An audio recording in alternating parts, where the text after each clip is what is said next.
I'm about to. All right. It is Coach Ruff, and we are here. It is episode 5. We are so excited. We got our man Q is in the building, baby. If you don't know my man Q, you're going to get to know him today. We are so excited that he is here. Episode 5. Remember, go to RWR Live 365. Download the app. You can catch us on Facebook at Jeremy Ruffin or Instagram. You can go to my YouTube page as well. We'll be posting the videos so that you can go back, rewatch them, share them, get people involved so that we can help people. We got my man Q in the building. You already see the shirt, so you kind of know where this is going.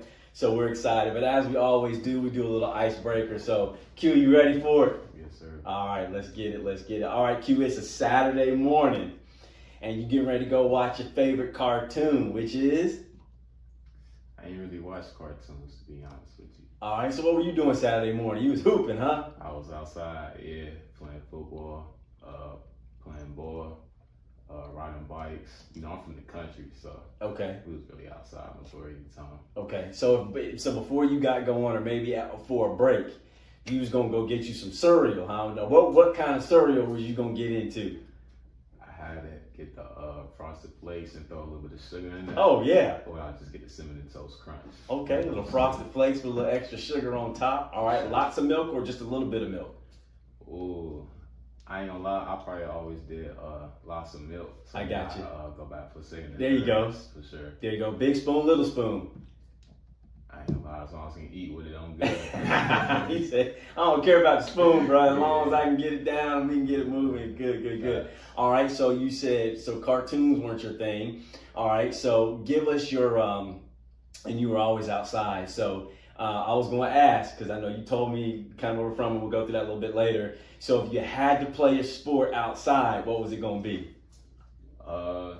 Definitely basketball. Okay. Definitely basketball. Okay, good. All right, so if you are on a deserted island, you got 3 things you get to bring with you. I've had people say water and food and my family. I've had people say I need something to kill something with, something to cook it, and my family so we can be good. I have people say shelter. If you had 3 things you on a deserted island that you could bring, what would they be? Well, the first thing, you gotta have some type of radio that can communicate with the boats and the airplanes. Okay. So someone come flying by, I can get rescued, you know what I'm saying? And then I would probably say, definitely something to hunt with, I guess. Or we by the way, I don't really like seafood, but if I had to survive, I guess I need a fishing pole. Yeah. So I can eat. And then, what else I need to survive? I guess a pot. Yeah, and I'm good from there. Got you a pot. You real easy, huh? Yeah, I'm simple. There you go. I'm simple. There you go. All right, Q, I'm going to give you an all-expense paid trip for a week. Your flights paid for, your hotels paid for. It's all covered. You going somewhere for a week. Where are you going? What are you doing? Who are you taking with you? I'm going to Bora Bora. I bring my 2 kids. And then, what's the other question? I'm sorry. Where are you going? What are you going to do, and who are you taking with you? Oh, Bora Bora, just explore the island, and I'm bringing my kids for surely. I love it. For surely. I love it. Awesome. So we got the different climates, different holidays, different hot, cold, whatever. What is your favorite season, and would you want it year round? I'll probably say summer. Uh-oh. Bree ain't gonna like that. She about fouled out earlier today. She don't want the heat 24/7, 365, Bree. That's what we doing? Yeah, like I said, I was always outside, so a lot of times the heat don't really bother me. Yeah. To be honest with you. It'll definitely be the summer. If it went the summer, I'll probably say spring. Okay. I'll probably say spring. Just where you can be outside. You ain't with that cold stuff. No, I ain't doing nothing cold. Nothing cold. Nah. His answers all had to do with the warmth. I love it. All right, so we're going icebreakers since he's a basketball player. And so I had a football coach on last edition, right? Did you play a little football growing up? Yeah, football was my first love. Football's the first love, okay? Yeah. All right, so here's our last icebreaker before we move on. I asked the coach, what is the hardest position to play in football? And I had the athletic director at Pine Forest and then the girls track coach. One person said DB, you get that answer a lot. One said, or cornerback. Yeah. The other's like, yeah, it's probably going to be cornerback, but they all said linebacker, because if you're a linebacker, you got to be able to cover a running back. Is it a run to the pass? You got to get out. You got to drop. You got to blitz. You hitting. You moving. What are you doing? So we had, but both were defense. So we had cornerback and we had linebacker. My answer was offensive lineman. I'm like, you running an up pace offense, man. Them dudes got to hike the ball. I mean, they got to snap the ball. They got to block. Then they got to sprint and get whatever they need to be. So what do you think is the hardest position in football, and why? I would say DB, but since everybody's saying that, I'll have to go with probably being a quarterback, just because all eyes on you. You got to be the leader. If you're not a leader at the quarterback position, there's no way that team can be successful. Because at the end of the day, everything starts and ends with you. So yeah, I'll have to say quarterback. I got you. Yeah, man, quarterback. I like that. Point guard. You're the leader 100%. In the huddle. Would you say that? Would you liken those two together? Yeah, 100%. Yeah, they're both positions definitely the coach on the floor. You think a quarterback is an extension to the coach there in the huddle? 100%. 100%. What was harder for you to play, or what do you think is harder to play, basketball or football? I get a lot of kids that we were talking on the podcast last time, and a lot of kids said, Coach, I ain't playing basketball because y'all run too much. You know what the other thing they told me was? What's up? In football, you got a helmet, you got pads, and everybody is so far away, they can't really get to you or contact you. They said in basketball, if you mess up, everybody knows who you are. You ain't a number, you ain't a jersey. Like, they see everything. And I had dudes tell me, Coach, I ain't playing basketball because of that. Because if I mess up, everybody gonna know. So what do you play both? So I'm curious. What do you think was the hardest sport? I ain't gonna lie, both of them just kind of came kind of natural. But if I had to pick one, I'll probably say football, because, well, I don't know, that's tough. But I was finna say football because I played safety, and it was a big responsibility, especially with certain assignments and stuff like that. And if I miss an assignment, then it's dang near a touchdown, especially as a safety, since you're the last line of defense on defense. Yeah. So yeah, I would say safety. That's good. We got some icebreakers with our man Q. We gonna come back a little bit and find out where he's from. You don't want to miss this, because I don't know if you've heard of it. Now, if you're from Pensacola, you've heard of it, but there's a lot of people who might not have heard where my man Q is from. But we're gonna talk about his journey a little bit. So stay tuned. Remember, RWR Live 365. Download the app so you can see this. Remember, Saturdays from 2 to 3 is when you can catch us. We're so excited. We're gonna take a break and we'll be right back here with my man Q.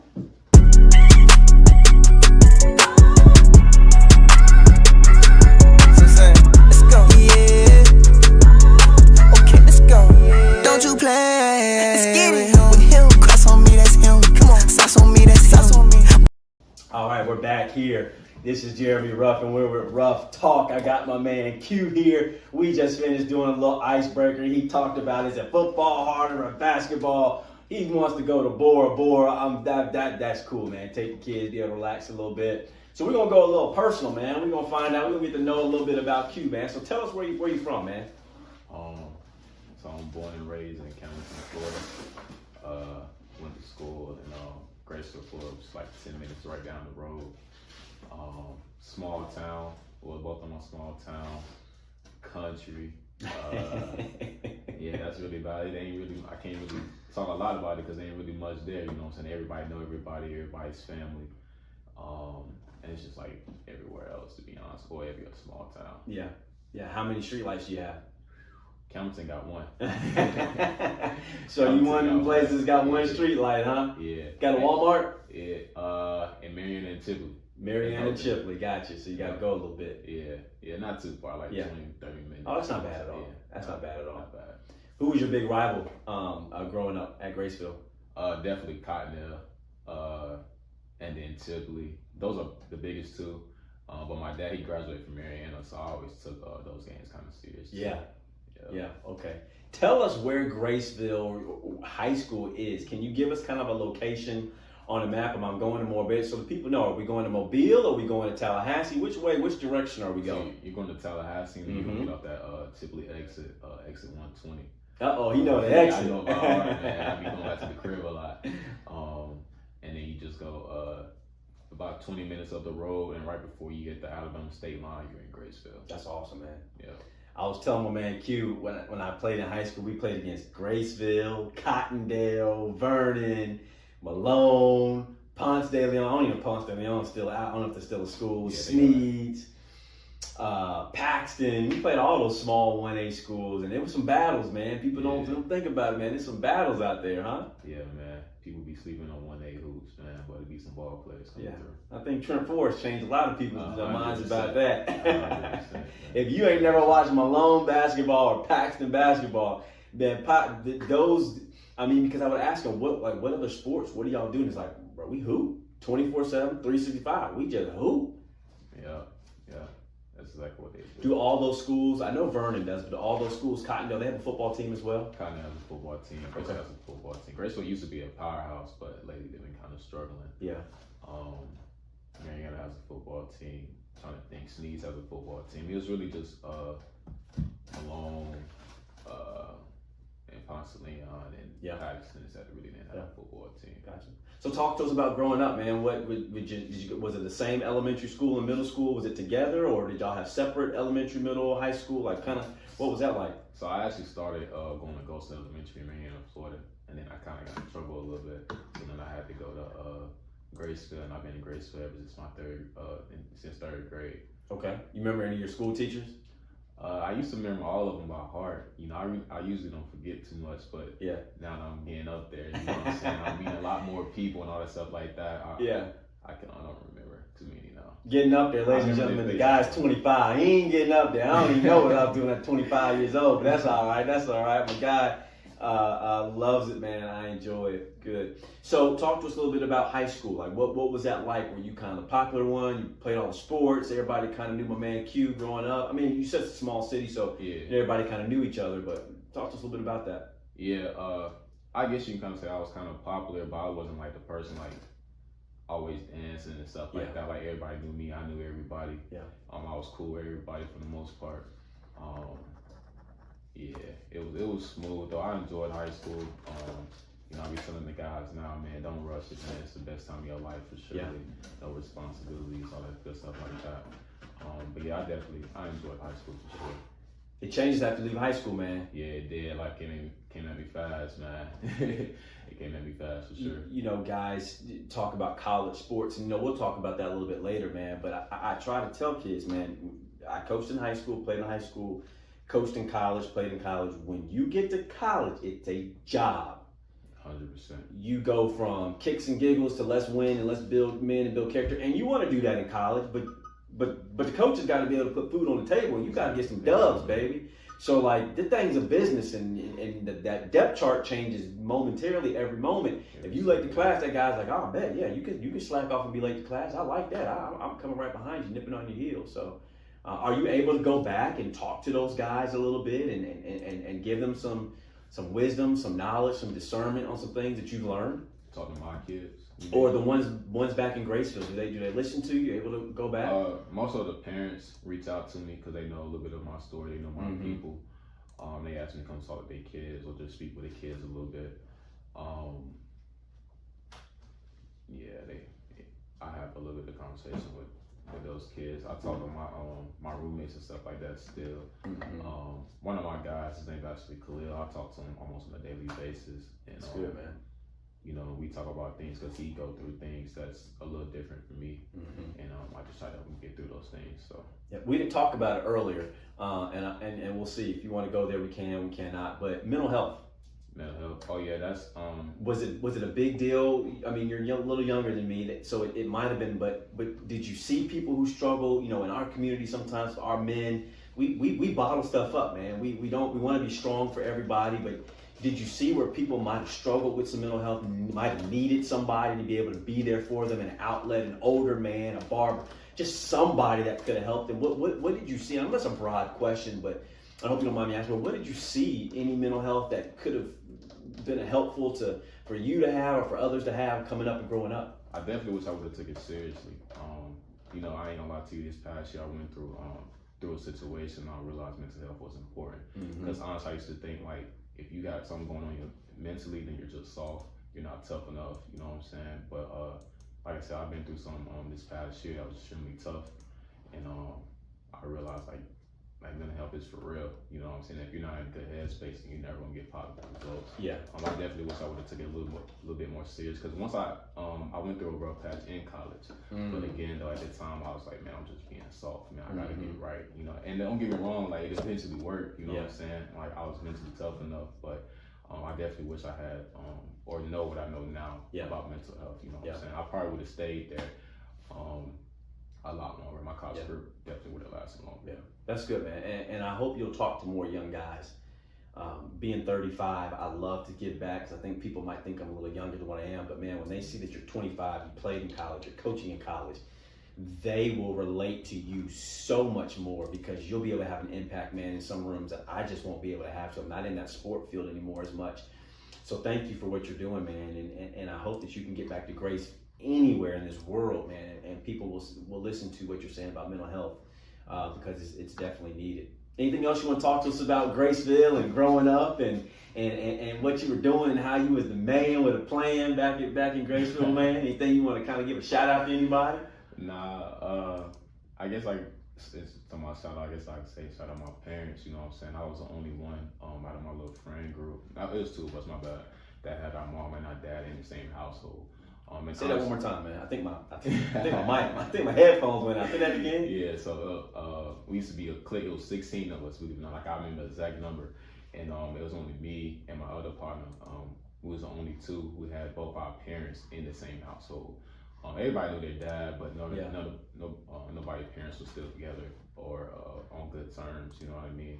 But like I said, it was definitely the best thing for me, because I was, you know, my dad was in the house. You know what I'm saying? That makes a difference. That makes a huge difference. Like I said, I went out in the world a little bit. You know, I had kids of my own, and honestly, what made me turn back to the direction that I'm currently headed is because of my dad. Just him being in the same household as me, instilling his values and all those good things like That's that. Awesome, you know man. what I'm saying? Yeah. You know, I've said it on the podcast before, but I've never seen anyone who looks like me. I was adopted. So I've never been to a family reunion. I've never seen an uncle, an auntie. I've never in my life seen anyone who looks like me. And God said, "Just hold on. We gonna give you somebody." That's what's up. That's definitely a blessing for sure. So most young people do not have a tangible male role model in their lives. 100%. I talk to young people all the time, and I ask them, who's your tangible role model? Not somebody you see on social media. Who can you go touch and talk to? And most young people don't have that consistent person. So thank you, mom and dad, for being there for you, man. Shout out mom and pops. Yeah, man, that's huge. And sometimes you don't know what you have, man, until either you don't have it or you know. Yeah. I was one of them, for sure. Or one of your friends. 2 out of 16. That's 1/8. Correct me, that's 19-20%. Yeah. You shooting that percentage, or you doing anything in basketball at that percentage, you ain't playing too long, brother. So you are blessed, man. You are a minority in the minority. For sure. And look how God's just blessed you and moved you. And even though like we move and we go different places, you knew where to come back to, man. So I'm proud of you. Appreciate that. Shout out mom and dad. All right, we gonna take us a quick break. We gonna come back. We gonna talk to Q about what's he doing now, baby. He done came. He done went to Graceville. He done towed up on the football field. He was a Derwin James out there playing safety. Shout out Florida State football. I want to come talk to you, Coach Ford. I want to come Coach Norvell one of these days. We gonna get it. Shout out Willie Spears. I know he's talked to Florida State football. Love FSU football, man. We'll be back on the break. Don't know how we got onto that. RWR Live 365. Download the app. Jeremy Ruffin, Facebook, Instagram, and also on YouTube where we'll be restreaming it. We'll be right back. Take the pain away. Take the pain away. Still another day. I give you all of my heart.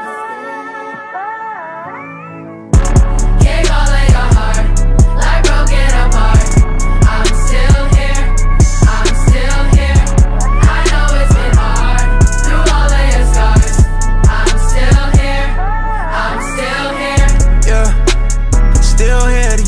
care.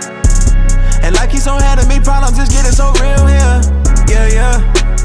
Try and see through these warm tears. Love is feeling really fun here. Lonely nights is like the norm here. Hey, feeling like easy, baby. I was losing my mind, gave up all of my time, but it never got easy, baby.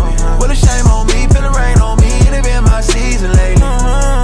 Trying to get through the day, I break down when I pray. I don't know what to say. Help me, I'm about to drown. If you can't hold me, then hold me down. And if you love me, then show me a way out. I'm out here trying to live, I gave all I can give. They say God always there, let me know if you here. Take all of your heart, like broken apart. I'm still here. I know it's hard. Ruff Talk with Coach Ruff, and I got my man Q in the building. We are talking about Graceville High School. We talking about Florida State. We talking about mental health. We talking about being a safety in football. We going now. We're going to talk a little bit of professional. What is my man Q doing right now? What's he got going on? So Q, talk to us a little bit, maybe in the last couple of years, kind of how we met and your professional journey. I really want people to hear. Tell us how old you are again. I'm 25. 25 years old, coaching college basketball, man. What a blessing. You have no idea. So talk to us a little bit about kind of what your professional journey's been like.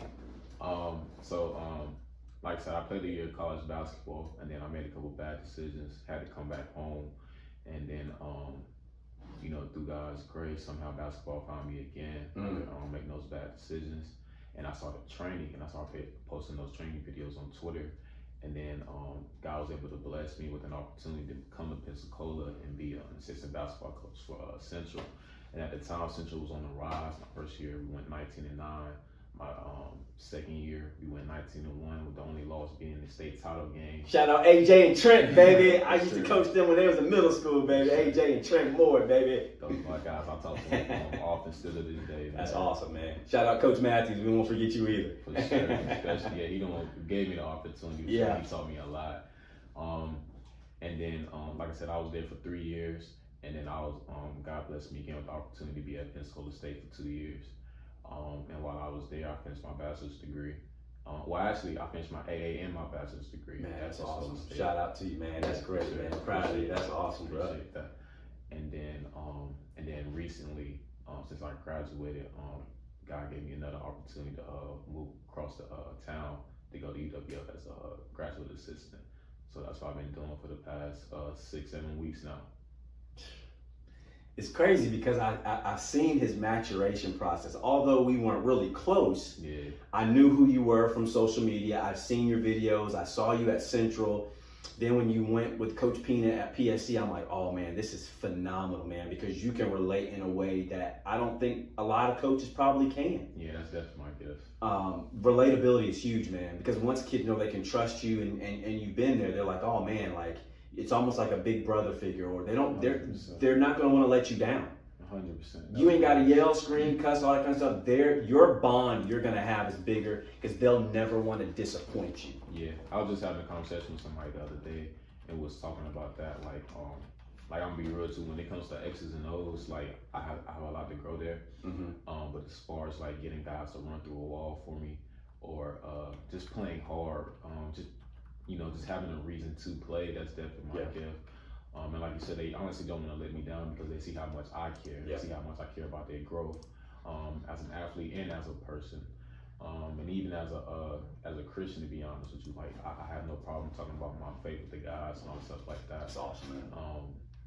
And like I said, they relate. And like I said, like I made some bad decisions, you know what I'm saying? Yeah. So everything they don't went through, I done been through, or I've been seen, you know what I'm saying? Like I have a lot of friends who play professional and played a couple years as a college basketball player as well. So like literally everything underneath the sun, I either done been through or I done seen, so I can help you get through that. Yeah. And like I said, guys, they, I relate to them, they trust me, and then they don't want to let me down. So they just play hard for me, to be honest with you. So. And what's powerful is, man, I don't know because I've never been in the conversations, but I feel like there's no judgment. Yeah. I feel like they come to you and can say, yo, coach, man, or yo, Q, I've done X, Y, Z, and I don't feel like you'd be like, oh, man, I thought I told you not to. It's, hey, man, all right, you done did it. You can't change nothing. Let's move on. 100%. And I got that honestly from my journey, you know what I'm saying? Like, if I made a mistake somebody just jumping on my back. Oh, I told you not to do this. I told you not to do that. Yeah. Well, guess what? Like, I know I made a mistake. The last thing I need to hear is somebody just getting on me about it. You know what I'm saying? Say that part again, man. Coaches need to hear that. Say that one more time. I don't need you to get on to me about a mistake that I already know I made. Yeah. You know what I mean? So I just need you to help me get through it. You know what I'm saying? I may not listen the first time. Well, now I know I done messed up. So now you got my ear. You know what I'm saying? But if you just constantly getting on me, man, you gonna make me lose respect for you, for one. And then two, like, I'm gonna become combative. You know what I'm saying? Just to be honest with you. When that's not a good thing, like I said. But that's just the way I was. You know what I mean? So soon as somebody come in with an issue, it's like, okay, this is what we can do. You know what I'm saying? Let's grow from it. Yeah. I wish I would have had more of that when I was coaching at Escambia High School. My demographic was a little bit different there than at Milton, and I grew as a coach, but I cared so much, and I didn't want them to end up like what they would tell me sometimes in male figures they didn't have.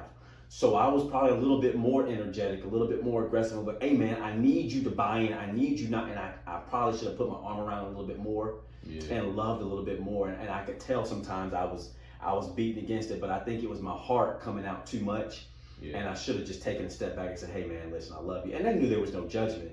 But I think my presentation could have been better. Yeah, but I think that's because of the times, you know what I'm saying? I grew up right there in the middle where it was like nothing but tough love, you know what I'm saying? But I'm also young enough to know, like, if you want to get the most out of a kid, you gotta show them love first. It's no more, oh, you just gonna get that respect from something. Like, no, they're not doing that, you know what I'm saying? Especially with, social media played a hand in that a little bit, but whatever, like, it's here, you know what I'm saying? So you gotta adjust.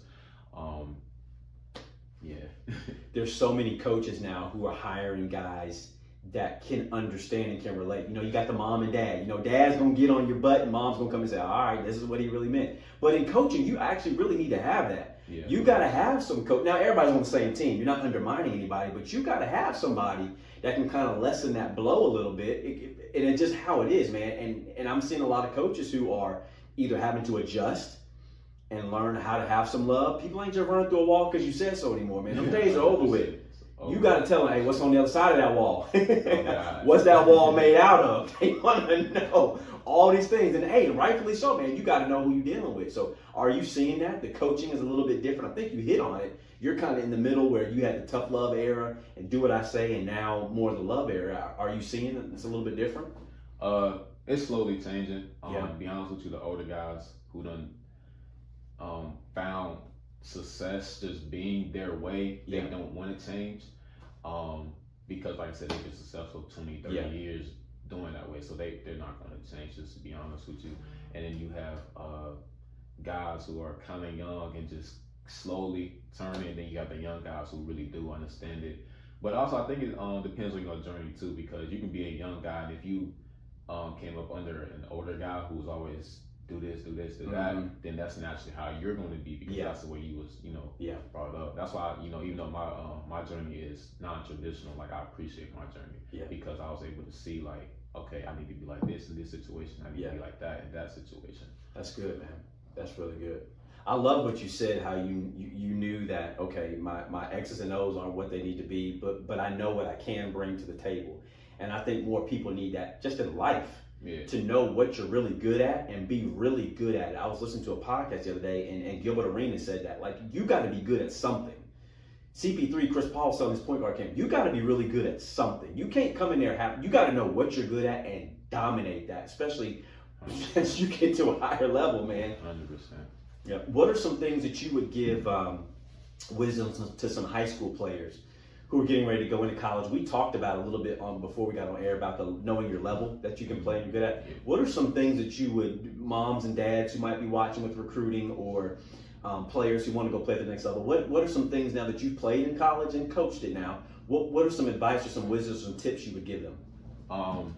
To the player, I would say, like, you got to be honest with yourself, like what you are as a player. If not, if you're delusional, then you're never going to be happy. Even if you end up getting a situation, like, you're not going to be successful there. You know what I'm saying? I think as a player, you have to go somewhere where you can make an impact. If you're going somewhere just because of the level, like, which is what I have to deal with as a former JUCO and now D2 coach, like, it's D1, D1, D1. Well, D1 is not the best fit for you, and you're not a D1 type of kid. So I think you just got to be honest with yourself as far as that. And then as far as like the parents, like I ain't gonna lie, like you parents, you probably got to stay out the way. You know, like say it again. You probably got to stay out the way. Parents need to. Yeah, definitely be involved. You know what I'm saying, and definitely build those relationships. Yeah, absolutely. But when you overstep what you are, that's when it becomes an issue. You know what I'm saying? Because at the end of the day, like as a coach, I want to deal with the kid. I want to help the kid grow. But if I can't help the kid because of the parent, I'm not going to deal with the parent. And I done been on both sides of it, like as a high school, because I also used to run a recruiting service too, and I've seen where like how parents have hindered their child's opportunities because they're so much involved in the process. Yeah. And then I used to think it was kind of like that wasn't fair, but now as a coach, I'm seeing why you move like that, because if they're too involved, and then, you know, at the end of the day, you got to look out for all 13, but that parent is just looking out for their one. So let's say their kid is only playing 5 minutes a game. Now they're coming at you, and it's like, I got to do what's best for my team, but they don't understand that, or they don't hear that, or they have, from their perspective, their kid is better than what they actually are. Yeah. So I would just say, just as a parent, kind of be involved, but know your role, and be honest with your kid too. Like especially if you know ball, like don't tell your kid that he's a D1 kid and like he goes a certain runs and he can only hold his own. I think that's the other thing too I need to say too. Like there's a difference from competing and making a difference. You know what I'm saying? Like I can go play pro ball somewhere right now and compete. You know what I'm saying? Out of shape and all that stuff like that because I'm long, I'm athletic, I can make a shot. But at the end of the day though, I'm probably not going to be able to help that team win because again, I'm not in shape, or they may need this, they may need a elite shooter, and I'm not that, you know what I'm saying? You nicer to me because I tell parents, why don't you come to practice? You think your son and daughter need to play, come to practice and then watch, and then I'm going to tell you, you going to see. And you know what, half the time, man, what's crazy, when we have these conferences and parents want to come, the kid ain't saying much. Yeah. Cause they know. They know what's up in practice. They know they're getting dogged in practice and they can't guard and they can't defend and they ain't making. And so it's having that conversation. And I want to say this as well, parents. I love what you're doing and I love parents and we need you. But at the same time, this is life. You can't go to their job. If they mess up at the job and they late, you can't always be there for a little Boosie or little who it is. It's not going to work like that. When I go speak, do you know what people tell me? Young people nowadays don't know how to critically think. They don't know what's wrong, how to get there what's right, how to fix it without someone always holding their hand and telling them how to do it. And what a lot of these CEOs and people are telling me is because someone always did it for them. And so now you get in the workforce, they don't know how to do it. Yeah, and that's another reason why I think my parents too, like, we definitely didn't have no silver spoon. And everything that I got now, like, was instilled in me, like, as far as, like, hard work, you know what I'm saying, and go and get what I want, you know what I'm saying? Yeah. Everything that I got now, like, I deserved it, you know what I'm saying? It's because of the way I work. And I'm proud of that, you know what I'm saying? I'm proud of the way that my parents raised me, to be real with you. Like I said, like, we definitely didn't struggle. Like I said, we didn't have no silver spoon neither. Yeah. And like I said, they allowed me to fail, you know, especially once I came back home from Southern Crescent from playing that year. Like, they allowed me to fail. Like I said, I almost ended up going to jail for a certain situation. And my mom just sat there and was like, well, you did it. You knew better. You know what I'm saying? And honestly, like I said, I looked up. Well, God looked out for me. He blessed me. You know, obviously I'm here now. But, that's amazing, man. Shout out to mom and dad. I don't know, I've never met them, man, but I'm gonna meet them one day. And I love hearing the stories. That maybe in physical often. Well, mom and dad, I'm gonna need you. Listen, we're gonna have to get together. You're gonna have to hit me up. We're gonna have to connect. We'll go do some dinner, lunch, something. Sometime, mom and dad, you did a great job raising this young man. And I know we give credit to the Lord because he's done it, but you know, he uses parents in such a great way. All right, man, we're gonna wrap it up. So here's what I always do when I finish. I always ask people, how do you become successful and how do you stay successful? So I watch a lot of stuff on Instagram where a lot of these guys are 50 Cent, Jay-Z. They're getting older and they're realizing, shoot, man, if I would have known this at 20, 30, Master P, man, there are some great businessmen. And I love hearing how they talk about business. Granted, they got some issues, whatever. I ain't here for all that. I'm just talking about their business mind. And they talk about how to become and remain successful. In your words, how do you become successful on the basketball court, outside of the basketball court, in life? And how do you remain successful throughout whatever you go through? First thing, you gotta work. You know what I'm saying? You have to work. I don't know the other way to put it. Like, you just have to work. And then the second thing you have to do, you have to fail. If you don't fail, you can't learn. And like I said, like that's really the biggest thing with me as a man. Like, I failed a lot as a young man. I still fail to this day. But like I said, I'm thankful for everything I've been through. Thankful for every failure because I learned from it. Yeah. As far as staying successful, honestly, I'm still figuring it out. Like I said, I'm 25. Yeah, so I'm still figuring it out. But I do think you gotta be persistent. Well, I personally started with this. You gotta put God first. You know what I'm saying? You gotta have a relationship with God. And everybody's relationship with God is different. You know what I'm saying? Like I said, I was raised in the church. So I always had a relationship with God, and like I said, I started, got out and about, kind of forsaking Him a little bit, I guess you can say. And then, honestly, recently, like within like the past 4 or 5 months, we're back close again. I should say, that's so the best now, thing you said all day, and I love hearing that. So now, honestly, my thing is probably trying to make sure I stay on that current path, or keep my relationship with God, because I know I'm one of God's people. I know I'm on here with a purpose. I know my gifts. I'm using my gifts. Like I said, I just got to keep them first. So honestly, that's probably what it is to stay successful. Just keep God first, and everything else you'll figure it out. Because nobody's path is the same. None. I hope y'all heard that. I mean, that wasn't coerced. I ain't asked them to say it. I never know what people are gonna say when they come on. But it has been phenomenal, man. Thank you so much for being on. We gotta chat it back up. That time went way too fast, man. Like, we gotta get you back on. I love to talk about NIL. I love for you to maybe bring some players on. Okay. Let's highlight some of your players this year and get them out, and let's get our community behind them. Maybe get Coach on. I met your head coach. He's a great guy, but we support you. The community supports UWF men's basketball, women's basketball. I love Coach Yelton, man. I've been able to go and speak to the girls before, and Coach Joe Harrison, he was a good friend of mine, man. Before he took his job, he was the assistant with the girls. So we love what you guys are doing, man. And whatever we can do to support you personally and the team, we're just a phone call away, and we want to do whatever we can to help. Yeah. Anything else you got for us, man? Nah, nothing else, man. I'm glad that you brought me here, man. Absolutely. It's definitely an experience. Fun experience. My man Q, man, he don't say a lot, man, but when he does talk, man, I love to listen, because my man Q has some wisdom at 25. Listen, it has been Coach Ruff, and we're with RuffTalk. Remember, RWR Live 365. Go download the app. We shoot on Saturdays from 2 to 3. You can catch us. You'll see my man Q here in a few weeks. You'll be able to catch it, but we are so excited that he was here. I can't wait to see his journey even more, from Graceville to Central to PSC, now to UWF. At 25 years old, being able to coach, that is phenomenal. Remember what I always say, when you combine your passion with your purpose, you are powerful. If you don't know your passion, come talk to me, JeremyRuffin.com. I'd love to help you find your passion. If you don't know your purpose, I'd love to have you, but you cannot live your life and not know your purpose, because then you won't be passionate, and then you cannot be as powerful as you could be if you know those two things. And I want to be a help to you. Q, thank you so much for coming. RWR Live 365, RuffTalk, Jeremy Ruffin with my man Q. We out. What you think, man? Nah, that was smooth.